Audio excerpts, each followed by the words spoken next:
Welcome to NMS.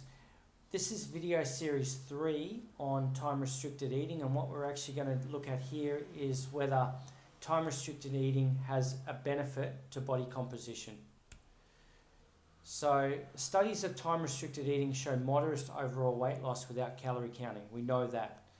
Weight loss is approximately 70 to 80% fat mass and 20 to 30% lean mass, which is actually very similar to calorie restriction.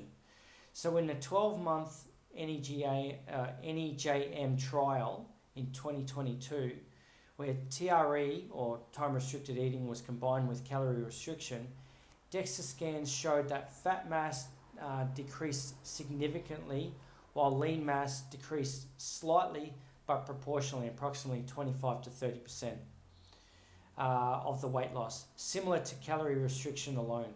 Okay, so in the 6-month JAMA Network Open trial 2023 in type 2 diabetics, both TRE and CR groups lost fat mass while preserving most lean muscle mass.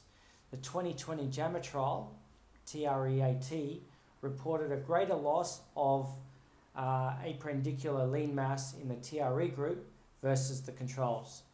This raised fears that obviously time-restricted eating might preferentially cause muscle loss.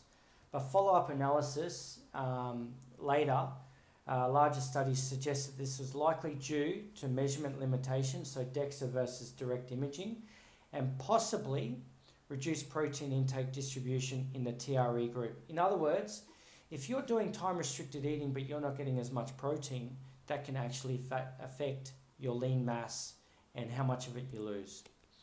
Now, meta-analysis from 2021 to 2023 conclude that time-restricted eating doesn't lead to greater lean mass loss than standard calorie restriction when, and this is important, protein intake is adequate. So in other words, you're not going to lose more muscle mass unless you don't eat as much protein. The proportion of lean mass is lost is still within the 20 to 30% of total weight loss. So the key influences on muscle versus fat loss in TRE are protein intake, okay, as we already said. So shorter eating windows may lead to eating less protein overall or distributing it poorly, leading to increased lean mass. The reason being is that obviously when you have a smaller eating window, it's very hard to get enough protein in during that eating window to match obviously with what you could eat in a larger eating window. So exercise and especially resistance training preserves lean mass effectively in time-restricted eating as it does in, say, a calorie restriction. Now, an early eating window may be more favorable for metabolism, but sometimes it conflicts with training and nutrition timing, especially for athletes.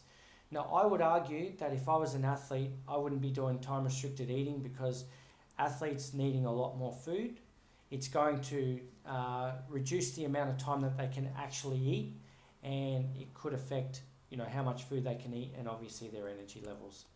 So meta-analysis results. So 2022 systemic review and meta-analysis frontiers in nutrition, pooling RCTs found the following. Fat mass decreased significantly under time-restricted eating.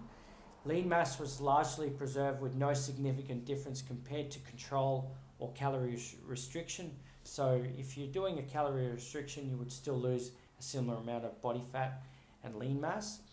Another meta-analysis, Nutrients 2023, reported that TRE led to fat loss while maintaining fat-free mass, especially combined with exercise. So what's the summary of this, guys? In summary, time-restricted eating, approximately 70 to 80% of weight loss is fat and 20 to 30% is lean mass, much like CR. Muscle loss risk is not uniquely higher with time-restricted eating unless protein intake or resistance training is insufficient. In other words, if you do resistance training and you eat enough protein, you'll retain your muscle mass. The 2020 JAMA trial finding of disproportionate muscle loss hasn't actually been consistently replicated. So the summary for this, guys, and this is probably going to help you out here. Okay, if you're doing time-restricted eating, okay, it's not going to necessarily benefit you to do calorie restriction unless, of course, you're not losing weight, in which case you may have to look at your calorie restriction, okay? And the quality of your food is actually very important to intermittent fasting or time-restricted eating. You've got to make sure you get your protein intake. If you're not doing weight training, you're going to lose a similar amount of muscle or lean tissue as if you're doing a calorie restriction, so somewhere around 20 to 30%. So you're always better off to do basically exercise. And the long-term results, guys, basically suggest that calorie restricted eating is actually more beneficial in the long term, especially if it fits more within your lifestyle.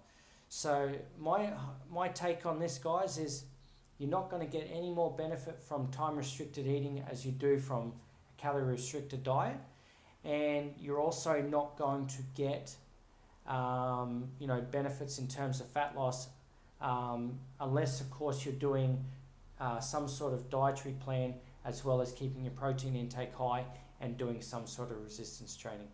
So really, the take-home message is there's no such thing as a free lunch, pardon the pun. And if you're not really doing exercise combined with a calorie restriction, you're probably going to get more muscle loss, okay, combined with the fat loss. So make sure you're doing exercise, especially resistance training, if you want to hold on to muscle mass and keep your metabolism high. Thanks for listening, guys. I'm going to leave these videos up, and I hope you got some benefit from them. And if you want to see more of what I produce in terms of long-form videos, educational videos, subscribe. Make sure you hit the notification bell so that you get all my videos and that you can watch them all. Thanks for listening, and have a good day.